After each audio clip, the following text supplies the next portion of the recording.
Chapter 1, Introduction, Themes in the Study of Life, Concept 1.3, The Scientific Method.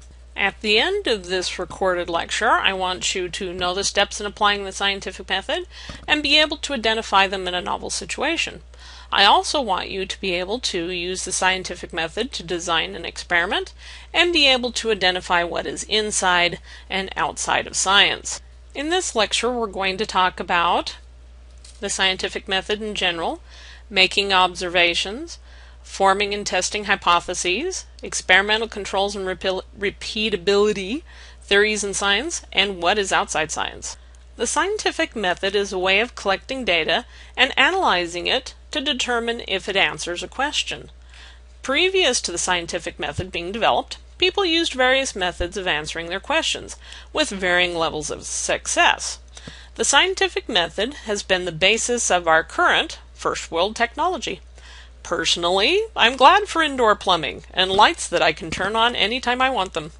In this course, we will be using a form of the scientific method that is based on proposing and testing hypotheses. First, we make an observation. I'm going to be using a different example than the one in the textbook. The more examples you get, the better, right? So this summer, as I was putting away the mower after mowing the lawn, I felt a stabbing, burning pain on my leg. It was a very visceral observation. I didn't stop and think, I'm feeling a stabbing, burning pain in my leg. I basically hopped around and tried not to swear. Here is a picture of the site. It's designed to generate sympathy. Actually, I took the picture of the site to use in my microbiology course to illustrate inflammation. But it works well here. In case you're having a hard time seeing the welt, there it is.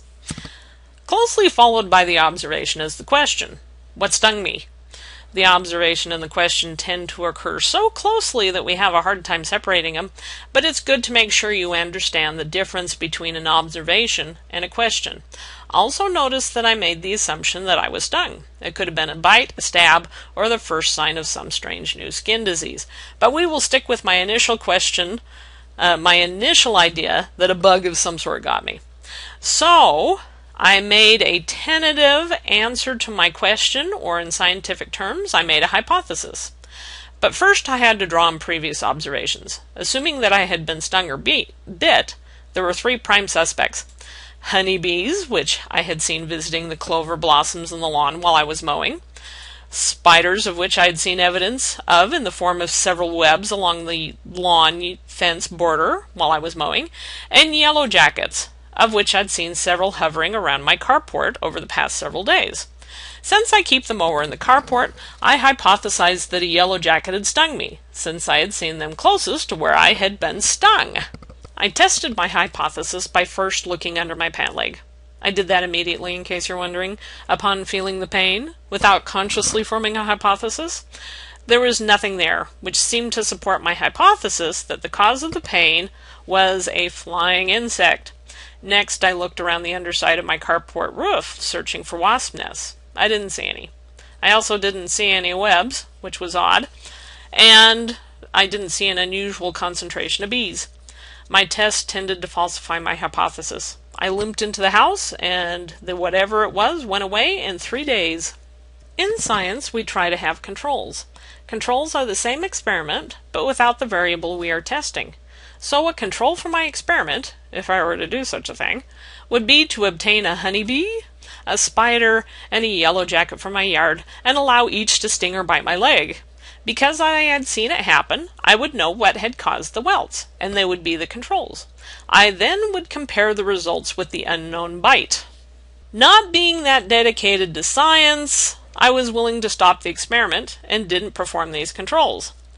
Experiments should be repeatable. In the lab and in the field, we run experiments more than once. If we get the same result for all or most of the experiments, the data support each other. If we get the results only once, it was considered a fluke.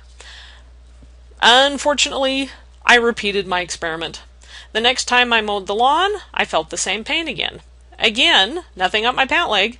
Disgusted, I limped into the house to find some sort of remedy. But first I knelt on my couch to plug in a fan and felt the same pain. This time a yellow jacket flew out of my pant leg, which supported my initial hypothesis. After doctoring my stings, I went back outside and found the hive. It was on the edge of my gravel driveway, where I mow the weeds at the very end of my mowing pattern. I'd been mowing over the hive, so I consider the stings to be justifiable self-defense on the part of the yellow jackets. I was going to leave the hive alone. Yellow jackets eat other insects, and my yard is lousy with box elder bugs. But the stings turned into this horribly painful and itchy inflammation over most of my legs by 24 hours.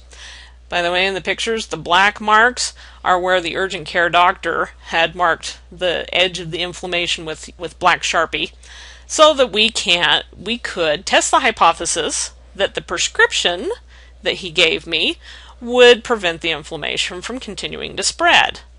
Based on the observation that there was more inflammation with the second and third stings, I made the hypothesis that I'm allergic to yellow jacket venom. Not wanting to test that hypothesis, I sprayed the hive the next chance I got. Enough about the great yellow jacket stings. We covered what a theory is during the evolution chapter, but let's briefly review. A theory is supported by data. In other words, it starts out as a hypothesis, and it has been supported by a lot of experiments. A theory has predictive value. It can be used to develop more hypotheses. It can be used to predict what fossils we will find eventually. It can be used to predict that if I get stung again by yellow jackets, I will also have big ugly welts. We continue to use theory until there's data to falsify it. When that happens, we come up with a new theory that is supported by all the data and has predictive value. Here's an example from physics. For a long time, gravity could be explained by Newton's laws. Then Einstein came along and came up with the theory of relativity, which explained more of the data that we were seeing than Newton's law. So, the theory of relativity is considered to be the current most accurate theory for explaining the motion of objects in space and on the planet. But we still got to the moon using Newton's laws, so it's still of use. Not everything can be tested by the scientific method. A hypothesis must be testable and it must be falsifiable. That is something to keep in mind when you are designing your hypotheses in lab and when answering questions on an exam. This is also something to keep in mind when you read the headlines of tabloids when you're waiting in the line at the supermarket.